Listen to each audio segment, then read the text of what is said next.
I'd like to introduce Reuben Canada, who is the CEO of Canada Enterprises and the creator of a product called Jin+Ja, which don't call it a beverage, it's much more than that, it's an elixir. And I believe that it is an elixir that is going to be extremely successful. It's already off to a tremendously good start. And most of that is because of the invention itself. But a good part of it is because of the dynamism and the dedication to quality and to perfection, the drive and the charisma of this fellow standing over here. Also, he's relatively humble, although he's getting a little bit more conceited as he gets successful. And he's a good friend of mine. And so I'd like to introduce Reuben Canada and tell you a little bit about his success.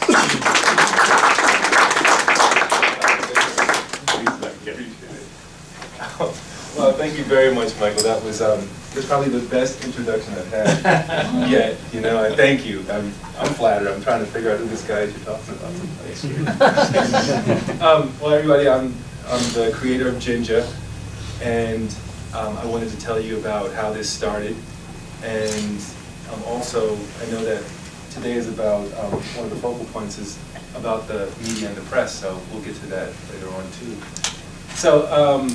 I was a patent attorney before I created Jin+Ja, and it's funny how the story evolves over time, because you know there's never any one beginning, but you can always find a beginning of when things started.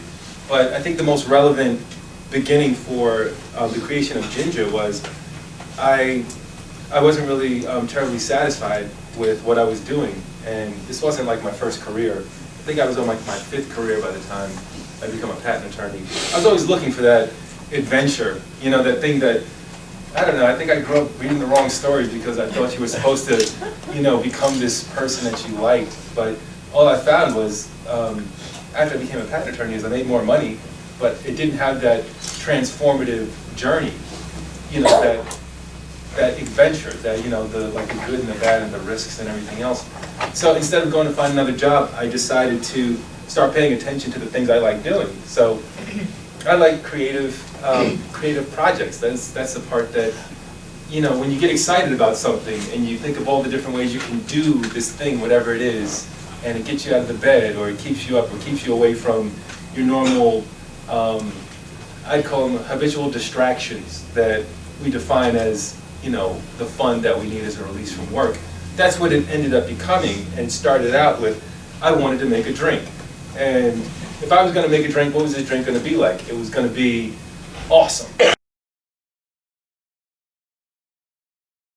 How I found the Food Innovation Center. There's a young man who's an ex-fighter pilot who's the manager at the Mars Flavia plant, who said, you probably need an FDA process. And I said, that's great. And I just, you know, I get advice all the time. You know how much advice I actually listen to? Even less than yesterday. Yeah. So I called him up and I said, look, you know, this guy told me to call, and Show said, well, fill out this application. And then he said, look, what do you need? And I said, if I could have, the top thing on my wish list right now is a bottling facility. Because when you go to a co-packer, it's a 5,000 case limit. And the issue is, you better get it right the first time if you're making it with your own money. So the Food Innovation Center was a great place to actually learn how to scale things up, learn how to get over issues regarding shelf stabilization, learn about the FDA processes. I mean, all the protocols necessary so that when you start thinking about serving somebody something that you're not present for, that you can have some modicum of safety, of some assurance that the product is safe. And it just makes you feel good, knowing that you're doing the right thing and that your intention is 100% solid there. So, Food Innovation Center, we finally figured out all the kinks to just scale this up, because when you move up from a gallon pot to a 500-gallon pot, you know, there are going to be some things that change. The end result should be the same, but how you get there, you know, you've got to be open to a couple of different ways. And the staff they were absolutely phenomenal, especially because I had no experience with any sort of professional food environments. Walked me through it. I mean, it was you know, like of course it's scary and stressful because you're going into this, you know, dark space, but they held my hand the whole time. And we got the product ready just in time for the first food show we did, and sold like 300 bottles in 4 hours, and I was like, I'm a success, so the next Coca-Cola, you know, and then you come home and you're like, but I still have 100 cases to sell, and I don't know how to sell it. So it went into the Whole Foods in, I think, July this year, and then we, let me back up to the first year, to 2012. The Specialty Food Association, a very important organization to be a part of. They have the fancy food show in the summertime. And if you're part of the organization, you got a product, you can enter into, to have your product reviewed for, you know, outstanding, like the Oscars, you know, this is how the whole process goes. And the first year, I did it, and I was like, they sent the feedback, and the feedback, it's out of 5. 0 to 5 is the rating. We got like 2.5s on presentation, taste, and price. And they actually gave, like, you know, some people were like it, some people were like, we'd like it more spicy, maybe you can take the price down, and, you know, we only had the big bottle, so it was all the stuff like, yeah, I know if I had some more money, I would do that, right? But then, like, the next year, I was like, well, let me just do this again, you know, like, you know, let's take another roll of the dice. And, you know, I stepped up to the plate, and I remember I was going to my corner store, and I got an email, and, like, the email, it said something like, because, you know, you get a newsletter every week, or practically every day from them with information. And then I started reading, it says, congratulations, you're a finalist. And I was like, I'm Coca-Cola. So I was really excited. And it was about this time that I met Erica Collins. In the back, you can say hi. Hi, my name is Erica Collins. I have about 20 years of local and national media and public relations experience. I worked for MSNBC, Fox News Channel, HBO, Time Warner, the United States Chamber of Commerce, Broadcast Studios, and the United States House and Senate Radio, Television, Press Galleries. Currently, I have a Blog Talk radio show, which is kind of where Reuben got his start with me. And I eventually became Reuben's media and public relations director and consultant. I want to thank Rutgers and Diane, she's not in here, Diane Poltorek, for giving me the chance to be on the panel today. So Erica is just phenomenal, her experience with the press and with the media and how to negotiate and to take what you're doing. And it's very important that, especially now, to raise awareness. And you know, I told her like what was going on. She was like, "Well, the first thing you have to do is get a press release, you know, drafted up and get ready because they're going to be there, and you've got to figure out, you know, exactly how to present this and to position it to make sure that people are truly receptive of, you know, exactly like the magnitude of what you're doing." I kind of wanted to hit a couple of points that I think are important with Reuben's journey and what we achieved. The first thing was, as you saw when Reuben came up here, he's a very eloquent speaker. But what really resonated from his speech wasn't so much the flowery words, but kind of the unspoken words. We're coming from a generation that's experienced 9/11, the dot-com boom and bust, housing crisis, you know, on and on and on to the banks that were too big to fail. And he kind of embodied this answer, this pretty happy disposition about simply making a career change. And that's what actually became very impressive about his story. When he first came to me, as he stated, he gave me a press release. And I read the press release, and then I did a little research, and I found out that the press release was actually a template from the Specialty Food Association. But the press release was about the Specialty Food Association. And it had highlights in there, Marcus Samuelsson coming, but very little about him and his product. So the first thing we did was we rewrote the press release. And he wanted to kind of come from the angle of being a history maker. He was the first African American in that category. He was the first Philly-based drink. So we kind of promoted that to the Specialty Foods Association. The second thing, which many of you might actually be dealing with right now, you might have a couple quotes from people who tried your product. You might have some material from a newspaper such as the Star Ledger or the magazines where somebody has covered your story, but it's all over the place, right? So the next thing you're going to have to do is actually create a press kit, and a proper press kit, so that you can communicate to the journalists exactly what your story is. The third phase was to talk about distribution. Now there are different levels of distribution. He had emphasized that he had actually went to kind of a media speed dating. Has anybody experienced that? Okay. That was new for me. Maybe that's coming from the national local kind of on the spot news. The speed dating was kind of interesting. But when you get ready to introduce your product to different markets or contests, you want to target your media lists to that in particular environment. So that was another system that we went through. And fortunately, with 20 years, 30, 40, however many years of experience, you gain a lot of context. Those people who were interns or reporters or producers now become the people who are decision makers at the actual studio or decision makers at the actual paper or magazine. And that was one thing that I was able to kind of bring to the table for Reuben. Then what happened, my role kind of became Olivia Pope, minus the scandal part. And in her hands, we made sure that she'll talk about what she did, but the first day of the show, I get this email from the organization, I'm like, could you please come to the opening remarks? And I'm like, I don't come to the opening remarks or anything, like, what's the point? Like, this is just a, it's gonna be a little boring party, but the president of the association talked about 3 different brands, and Jin+Ja, she told the story of Jin+Ja up to that point, and it was just, this is how we start the show off. And I take that because a lot of my background starts in DC. Yeah. So you kind of learn what I like to refer to as the politics, the machine, and being diplomatic in your presentation for the media. And this is something that Reuben and I went over several times. So the press release that was really about a history maker, which, as he repeated, I got the email that said, you're invited to the president's reception for the Specialty Food Association. Okay, of course I'm thinking my work's done, I'm the queen of media, PR here, we're set. Once we got to the president's reception, the politics changed, and it became a story of career change, which is ironically what I was impressed by his story to begin with.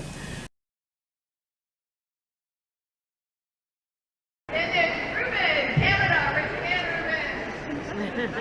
Reuben's a patent attorney in Philadelphia. He left the safety of that job to create a beverage called Jin+Ja. It's a blend of pure ginger with fruit and tea and cayenne that actually is the sofi finalist for Outstanding Whole Beverage. Reuben has proudly announced that he is the first African-American-owned beverage company in Philadelphia to be selected as sofi finalist. Very proud of you. Proud of you. Yay!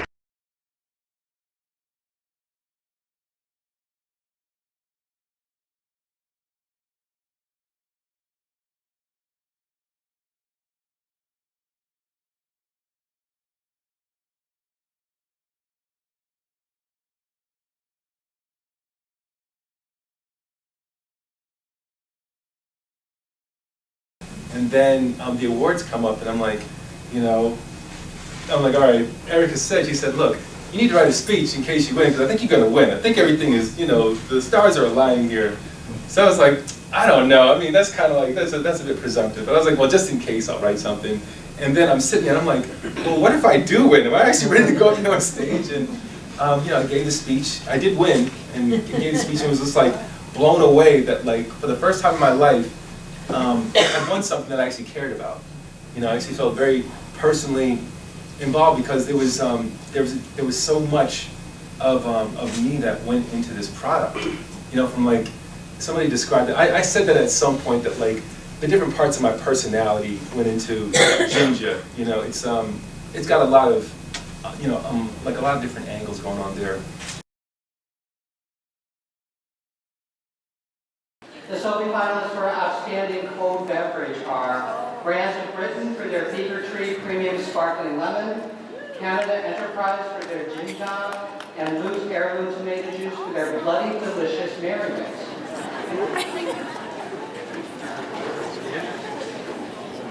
Two winners again. Canada Enterprises.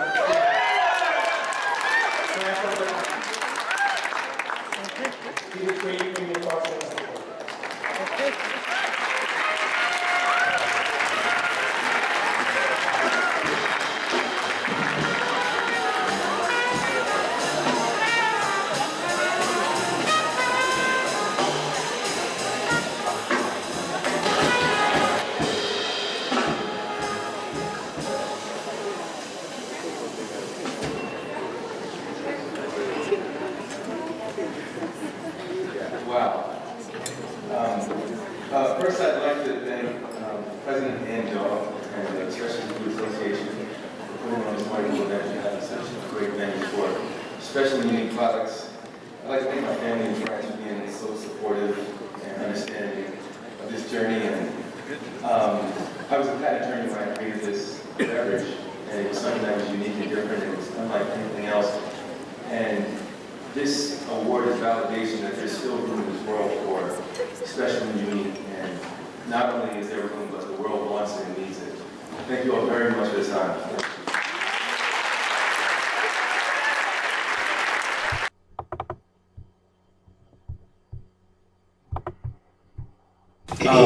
So after the Fancy Food Show, we the first thing CNBC did, they were doing something about the food industry, and Erica made sure that the guy actually put us in there. It was a little quick And as he little, talked about today, we spoke with CNBC after he won the Sophie Awards. Now, what he didn't tell you is CNBC was actually there for 4 other products. They were not there to cover the story on Reuben.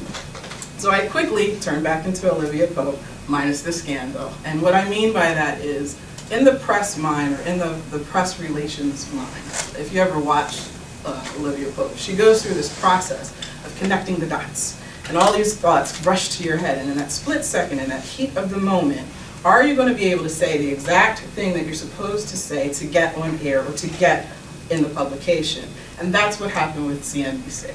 First person I went to was a camera person. They were like, okay, yeah, we might cover you. Then the second person I went to was the actual producer, and I said, look, just take some B-roll. It's a great story.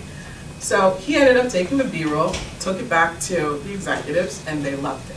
And they actually just put a bigger spot of Jin+Ja, because obviously they were there for the 4-piece, and a very quick blurb.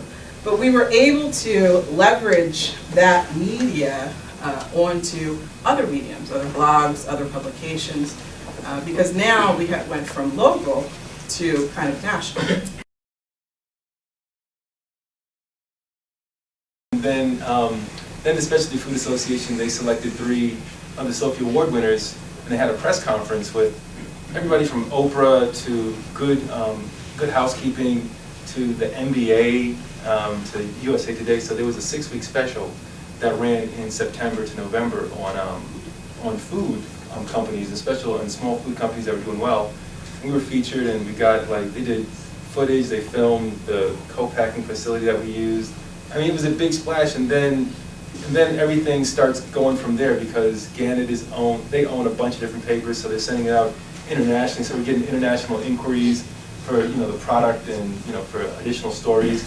The My Story, My Ad contest we had to apply was kind of happening at the same time with the Specialty Food Association, and that became an honest plea that we did for social media. We actually did a videotape several times, and what we wanted to accomplish from that was getting emotion.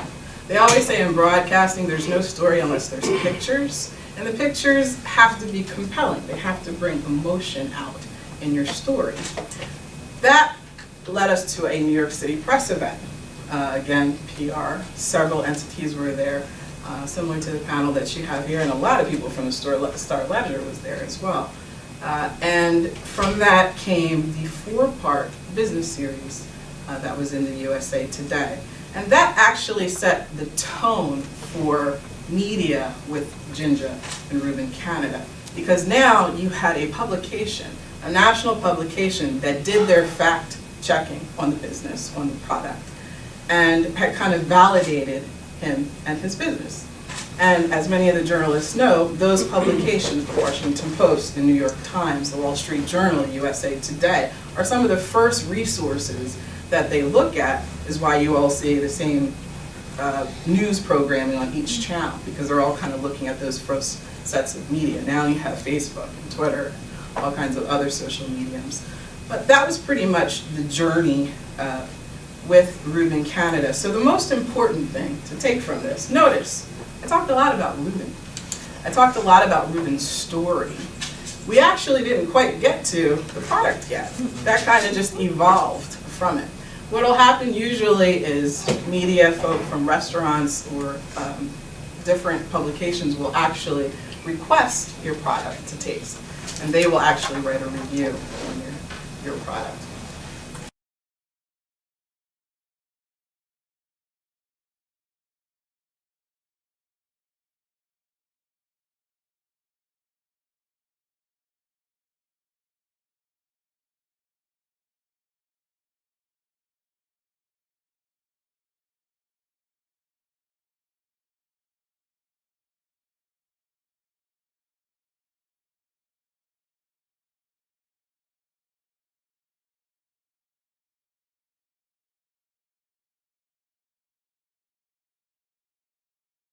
And then I went to, Kroger picked us up for this innovative product format, like an incubation. They're tired of being the last ones to get the cool stuff.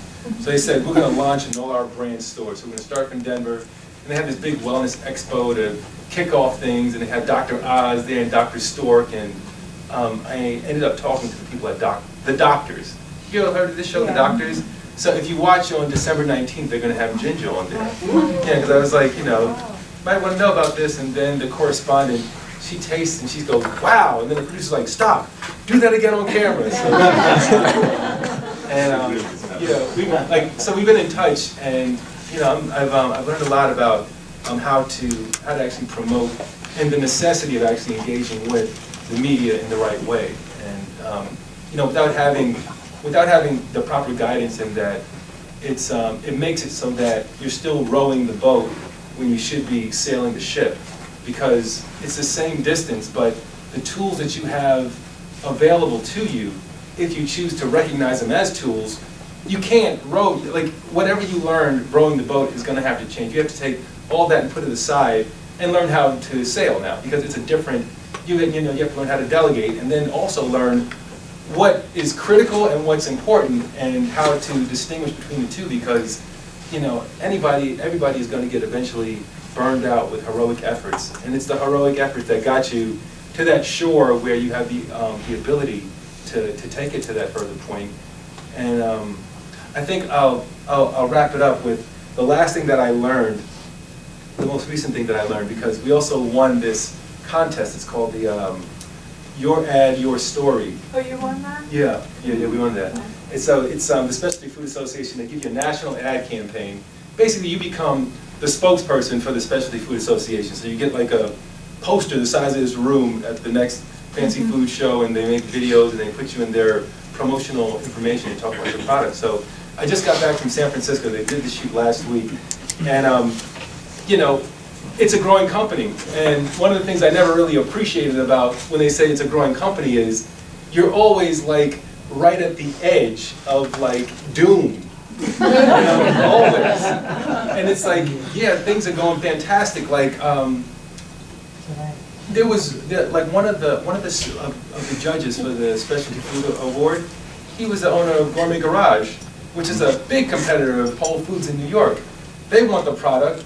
Whole Foods is like, you missed the cycle. I say, well, fine, your competitor's going to have. And he's like, what? So all of a sudden they're fast tracking it. And then because they're fast tracking it, distributors for the Korean markets, because there are 10,000 Korean grocers in New York, you know, they want to get in on this. And then the other national, so all of a sudden, everything that I wish would have happened maybe 5 months from now is happening next week. Like, literally it's happening next week. And it's like, well, how are we going to pay for this? And I realized that there are going to be things that you're good at, and there are going to be things that you're not so good at. There are going to be things that you have control over, and things you don't have control over. And being very clear on those, that's essential for you to be successful, because the things that you don't have control over, even though they may seem like super critical, you can't worry about them. They're gonna work themselves out. That's just the way that this works. And if you don't have the stomach for that, then you need to get the stomach for that, because you'll get where you want to go, but you have to accept that you don't have to know the plan. The universe, just keep walking your path. Do what you do best. And the people that need to be there at the times you need them there, they'll show up. And don't try and figure out how they're going to show up, and don't waste your time trying to process how they showed up after it happened, but keep going and keep focused on what you do well.